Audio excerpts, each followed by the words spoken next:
भय वह स्थिति है जो व्यक्ति के कर्म पथ को भ्रष्ट कर सकने का सामर्थ्य रखती है। मैया सती के साथ भी कुछ ऐसा ही घटित हो रहा है। मैया सती के मन में भय है और यह भय उनके कर्म पथ को बिगाड़ दिया। मैया सती इस भय के प्रभाव में आकर, जो कि पतिव्रता है, अपने पति से झूठ बोल देती है। यह भय क्यों है, इसका प्रभाव क्या है और इसके प्रभाव से मैया जो झूठ बोल रही हैं वो झूठ क्या था और उसका परिणाम क्या हुआ, मानस के मोती श्रृंखला के 22वें सोपान में हम इस पर विस्तार से चर्चा करेंगे। तो आइए आरंभ करते हैं मानस के मोती श्रृंखला का यह 22वां सोपान। नमस्कार, मैं आदित्यनाथ तिवारी। आइए आरंभ करते हैं।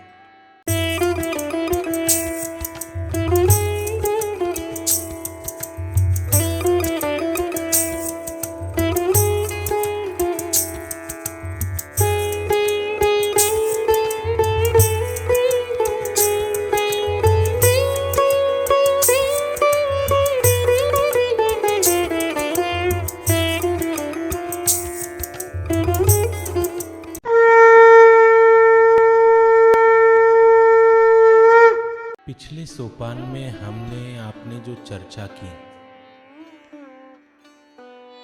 उसमें हमने यह जाना कि मैया सती जो बाबा भोलेनाथ के बार बार समझाने पर भी एक बात जो उनके समझ में नहीं उतर रही है, मुख्य रूप से वह बात थी कि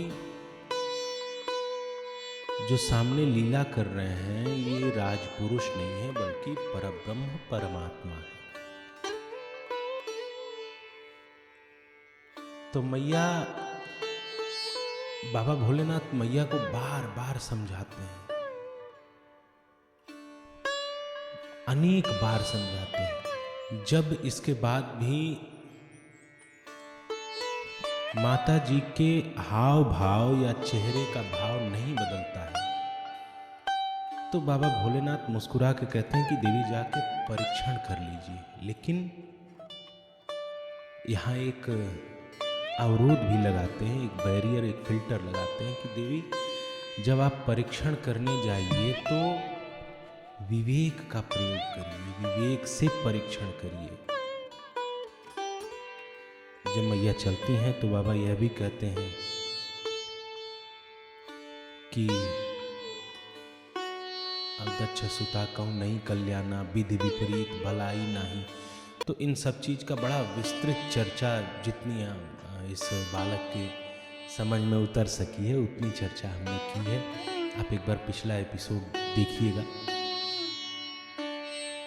तो माता जी भगवान की परीक्षा लेती हैं। परीक्षा के बाद जब भगवान श्री राम ने अपना स्वरूप, अपना वो दिव्य स्वरूप दिखाया तो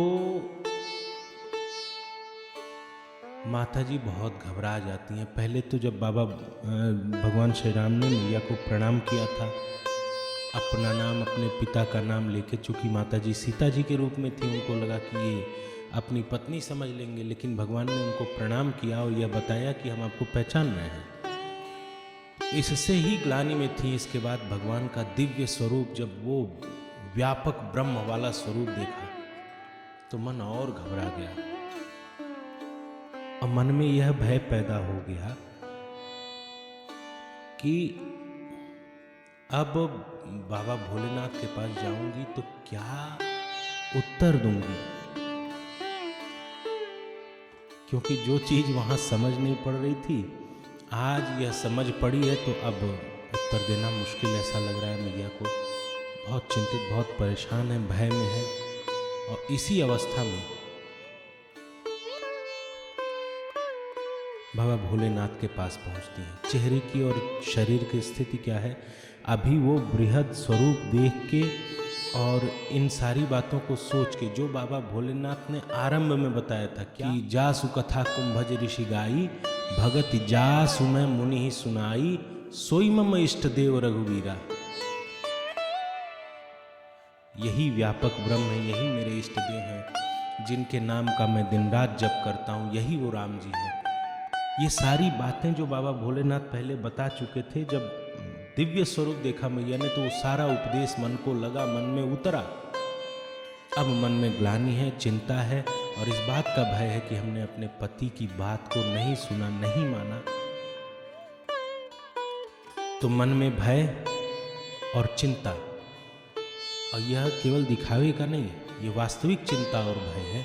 इसलिए शरीर बेसुध और चेहरा थोड़ा चिंता और भय में सहज स्वरूप से थोड़ा अलग। इस परिस्थिति में मैया पहुंचती हैं बाबा भोलेनाथ के पास। गई समीप महेश तब हंसी पूछी कुशलात,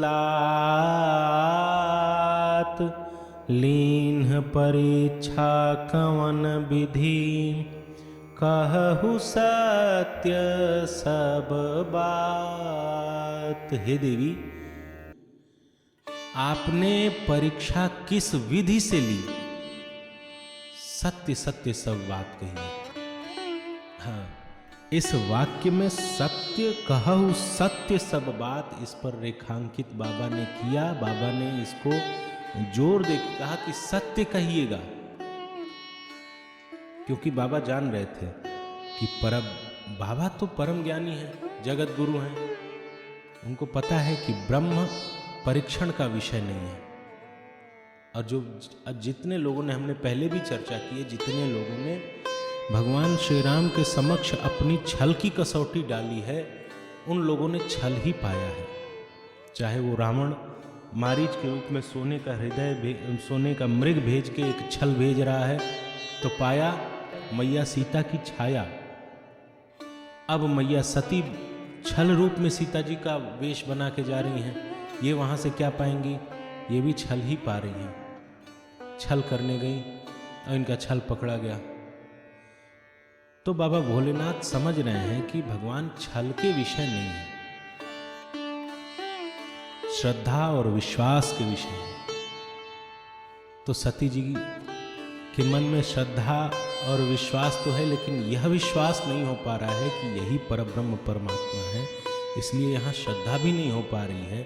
तो श्रद्धा और विश्वास की कमी से फिर वही होता है जो मैया सती का हुआ। तो बाबा भोलेनाथ इसका अनुमान पहले ही कर चुके थे, और मैया के चेहरे का जो भाव एक दिख रहा था, इस भाव में कहीं न कहीं चिंता और भय दिख रहा था। और सामान्यतः जब व्यक्ति भयभीत होता है तो उसके मुख से कभी झूठ निकलता है या कुछ और ऐसी बात निकल जाती है जो नहीं निकलने योग्य है। तो इसीलिए बाबा ने रेखांकित किया कि कहु सत्य सब बात। और जब बाबा भोलेनाथ के पास पहुंची तो बाबा हंस के कुशलात पूछे। हंसे क्यों? क्योंकि बाबा भोलेनाथ पहले जिसको यद्यपि कहे शिव बार बहु, जिस उपदेश को बार बार कह रहे हैं, बड़े हर्ष और उत्साह के साथ मैया चली थी उसी भगवान का परीक्षण करने, परीक्षा लेने। अब वापस लौट रही हैं तो चेहरे का भाव बदला हुआ है। तो बाबा भोलेनाथ थोड़ा ये व्यंग्यात्मक हंसी की, देवी कहिए क्या हुआ? परीक्षा की विधि बताइए, कैसे परीक्षा लिया आपने? हाँ, सत्य सत्य बताइए सब कुछ। अब पहले की स्थिति देखिए, जब मैया बाबा भोलेनाथ के पास आ रही हैं, उस समय कितना भय और चिंता मैया के मन में है। सती सभीत महेश पहि, चली हृदय बड़ सोचू। सती सभीत भय के साथ, महेश पही चली हृदय बड़ सोचू, बड़ी चिंता मन में है। और मैया सती इस तरह से बाबा भोलेनाथ के पास आ रही हैं और यह भय और चिंता उनके चेहरे पे दिख रही है। बाबा भोलेनाथ इसको देख के पूछते हैं कि देवी सत्य सत्य बताइए कि आपके परीक्षा लेने की विधि क्या थी। मैया भय में है। अब भय में सामान्यतः झूठ निकल जाता है और मैया के मुंह से भी वही निकला। मैया कहीं कि कछु न परीक्षा लीन्हा गोसाई, कोई परीक्षा नहीं ली। फिर तो कीन्ह प्रणाम तुम्हारी नाई। आपने जैसे प्रणाम किया था वैसे ही हमने भी प्रणाम किया बाबा, कोई परीक्षा नहीं ली। क्योंकि मुझे यह पता है कि आप सर्वज्ञ हैं, इसलिए तुम जो कहा सो मृषा न होई। आपने जो कहा वो झूठ थोड़े ना होगा। मोरे मन प्रतीति अति सोई, मेरे मन में इसका पूरा विश्वास है प्रभु। आपने जो कहा वो झूठ हो ही नहीं सकता है। इसलिए आपने यहाँ से परब्रह्म परमात्मा को प्रणाम किया था, मैं भी आप ही की तरह पास जाके उनका प्रणाम किया है हमने। अब बाबा भोलेनाथ सोच रहे हैं कि अभी कुछ देर पहले, मतलब यहाँ से जाने से पहले बार बार मैं एक ही बात बता रहा था कि देवी ये परब्रह्म परमात्मा है, यही व्यापक ब्रह्म है, इन्हीं की कथा हम सुन के आए, इन्हीं की भक्ति का उपदेश हमने ऋषि जी को किया, इन्हीं की सेवा मुनिधीर योगी सिद्ध संतत विमल मन जय ध्यावहीं, कही नेति निगम पुराण आगम जासु कीरति गावहीं, सोई राम व्यापक ब्रह्म भुवन निकाय पति मायाधनी, अवतरेउ अपने भगत हित निज तंत्र नित रघुकुल मणि। इस तरह का विस्तृत उपदेश हमने बार बार और बहु प्रकार से जिनके समक्ष रखा, इनका हाव भाव नहीं बदला, इनकी समझ नहीं पड़ी। और ऐसा क्या हो गया कि यहाँ से जाते ही जो परीक्षा लेने के लिए गई और इनको यह बात समझ में आ गई कि ये व्यापक ब्रह्म है, इनको प्रणाम करना चाहिए। अभी तक तो ये सोच रही थी कि ब्रह्म जो व्यापक विरज अज अकल अनीह अभेद, सो की देह धरी होई नर जाहि न जानत वेद। फिर ये सोच रही थी कि विष्णु जो सुरहित नर तनुधारी, सो सर्वज्ञ जथा त्रिपुरारी, खोजई सो की अज्ञेय व नारी, ज्ञान धाम श्रीपति असुरारी। इन सब प्रश्नों को, इन सब तर्कों को रखने वाली देवी जी, आखिर ऐसा क्या हुआ इनके साथ कि कहे कि इनके शब्द इस तरह बदल गए। और फिर बाबा भोलेनाथ जब भगवान को प्रणाम किए थे, उस समय बाबा भोलेनाथ की मन की स्थिति और शरीर पर क्या उसकी प्रतिक्रिया देखने को मिल रही थी। बाबा भोलेनाथ जब भगवान को देखते हैं उसी समय शंभु समय ते ही राम ही देखा, उपजा हिया अति हर्ष विशेखा। विशेष हर्ष का प्रादुर्भाव होता है और जब देखते तो भारी लोचन छवि सिंधु निहारी, मतलब नेत्र भर के इस छवि सिंधु का पान करते हैं, अपने नेत्र में उतारते हैं। जब प्रणाम कर लेते हैं इसके बाद फिर वो छवि सिंधु और वो सारी जो घटना घटित हुई, भगवान को देखा, आहा क्या स्वरूप है, क्या लीला है। जय हो जगत नियंता जगदाधार पर ब्रह्म परमात्मा, आपकी जय हो।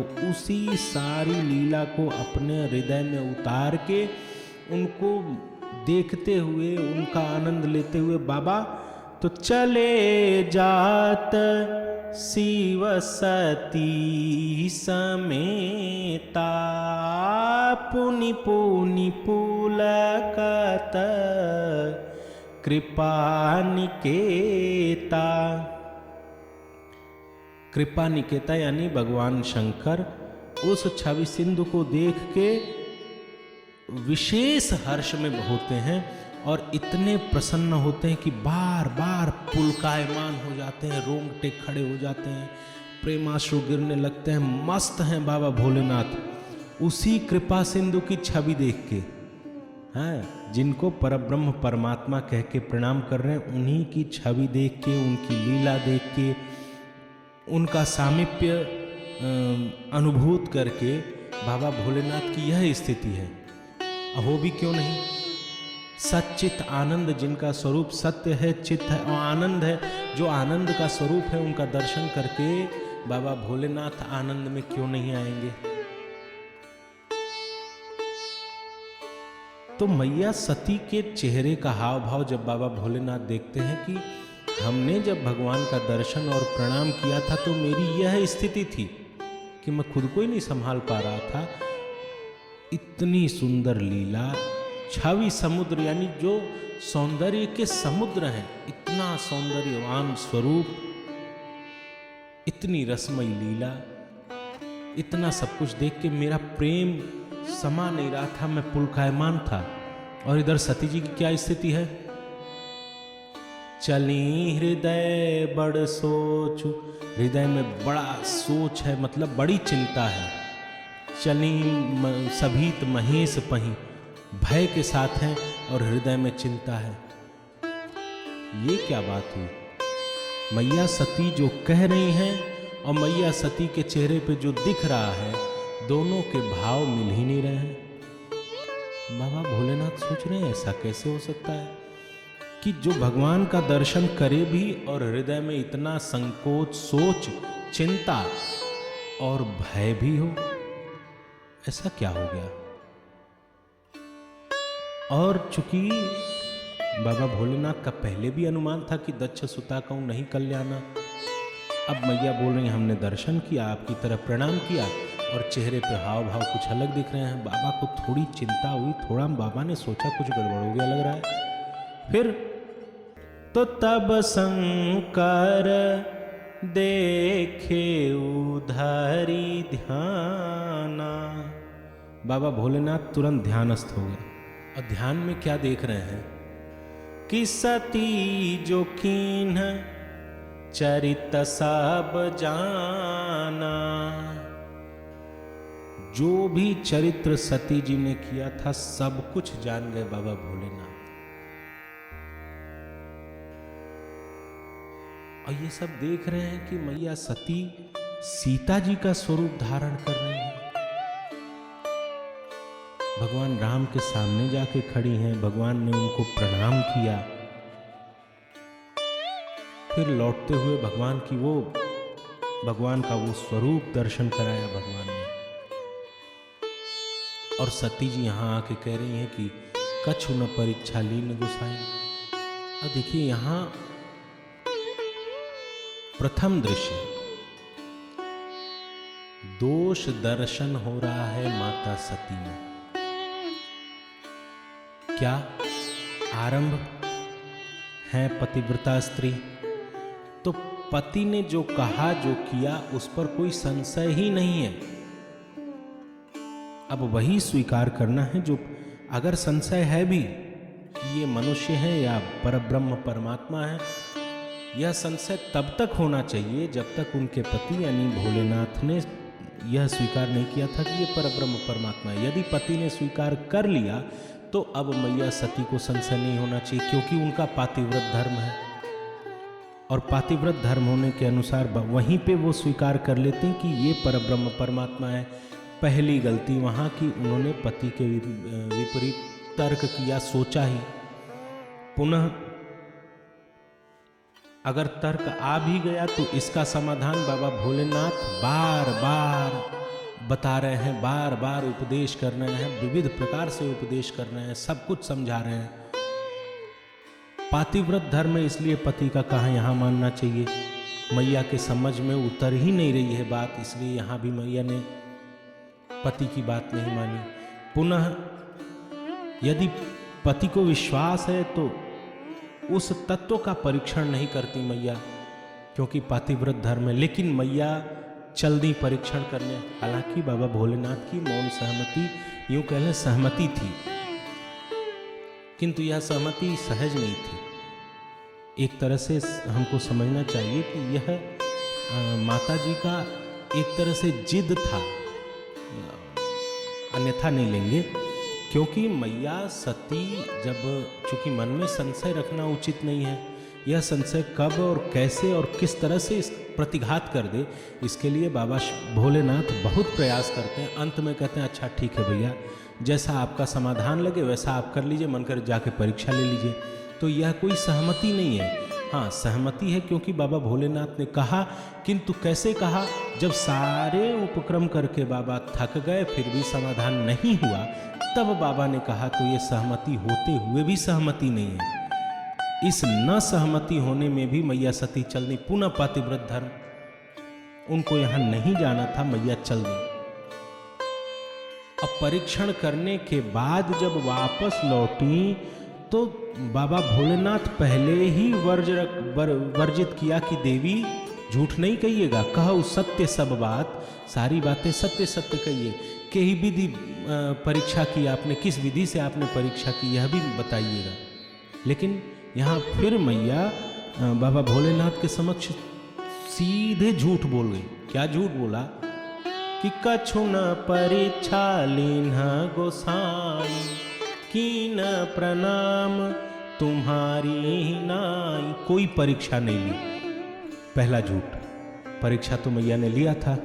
दूसरा झूठ, कीन प्रणाम, प्रणाम भी नहीं किया, तुम्हारी ही नाई, यह भी नहीं हो सका। यानी बाबा भोलेनाथ जैसा भाव प्रणाम करते हुए वो तो बना नहीं, प्रणाम भी नहीं किया, दूसरा झूठ। तीसरा झूठ कि कछु न परीक्षा लीन गोसाई। तो एक वाक्य में तीन तीन झूठ। यहां तो कहने का तात्पर्य है कि यहां एक अपराध नहीं हो रहा है, ये अपराध पर अपराध, अपराध पर अपराध एक क्रम में बने जा रहे हैं। बाबा भोलेनाथ इस परिस्थिति को देख के थोड़े चिंतित हुए, लेकिन फिर चूंकि मैया सती का सामर्थ्य, उनकी पतिव्रता की पराकाष्ठा, ये सब पर बाबा भोलेनाथ को पूरा विश्वास है। पहले भी बाबा भोलेनाथ ने कहा है कि ये जो भी घटित हो रहा है इसमें सती जी दोषी नहीं है, इसमें सती जी का कोई दोष नहीं है। भगवान श्री राम ने भी कहा है, सब कोई यही मान रहा है कि इसमें सती जी का दोष ही नहीं है। यहां पुनः बाबा भोलेनाथ कहते हैं, यहां पुनः बाबा भोलेनाथ जब ध्यान धारण करके देखते हैं मैया सती ने ऐसा ऐसा किया है, तो बहुरी राम मायहि सिरुनावा, प्रेरी सती जेहि झूठ कहावा। जिसने प्रेरणा करके सती जी को झूठ कहलवा दिया, ऐसी भगवान की माया को बाबा भोलेनाथ प्रणाम करते हैं। यानी यहां भी बाबा भोलेनाथ मैया सती को दोषी नहीं मानते हैं। हमने यह जो उपक्रम आरंभ, ये कथा आरंभ हुई थी, यह प्रसंग आरंभ हुआ था उसी समय, अगर आपने सुना हो उस एपिसोड को, तो वहां भी और बीच बीच में कई बार कहा था, आज पुनः कह रहा हूं। चूंकि कथा यह है इसलिए हम बार बार बीच में कहते हैं कि माता जी का ये दोष है, माता जी ने ऐसा दोष। अंततः हम भी यह कहते हैं और यह मानते हैं, यह बोलते हैं कि न इसमें माता जी का दोष है, न बाबा भोलेनाथ का दोष है, न भगवान श्री राम का दोष है। दोष तो इनके पास आ ही नहीं सकता है। यह लीला क्यों घटित हुई? क्योंकि बाबा भोलेनाथ, मैया सती, भगवान श्री राम और आदि आदि जितने लोगों ने लीला की, जितने लोगों ने हमारे समक्ष लीला रखी, इसमें स्वयं को कहीं दोषी दिखाया, कहीं स्वयं को उपदेश पाते हुए दिखाया, कहीं उपदेश देते हुए दिखाया। इन उपदेशों के आदान प्रदान की आवश्यकता उनको नहीं है, क्योंकि वो सामर्थ्यवान है। आगे हम देखेंगे इस लीला में, इस भ्रम की स्थिति में पहुंचना ये उनके लिए नहीं है, और न वो पहुंचे। लेकिन जानबूझ के उन्होंने लीला की, उन्होंने ऐसा दिखाया कि हम भ्रमित हो गए, हम दुखी हैं, हम रो रहे हैं, या आदि आदि अनेक प्रसंग और तथ्य। ऐसा केवल उन्होंने इसलिए किया कि हम जो जीवधारी हैं, ये जो थ्योरेटिकल नॉलेज है ये हम कम समझ सकते हैं, प्रैक्टिकल नॉलेज ज़्यादा समझ सकते हैं। इसलिए भगवान ने प्रायोगिक तौर पे करके, रह के, जी के बताया कि ऐसा करना है और ऐसा नहीं करना है।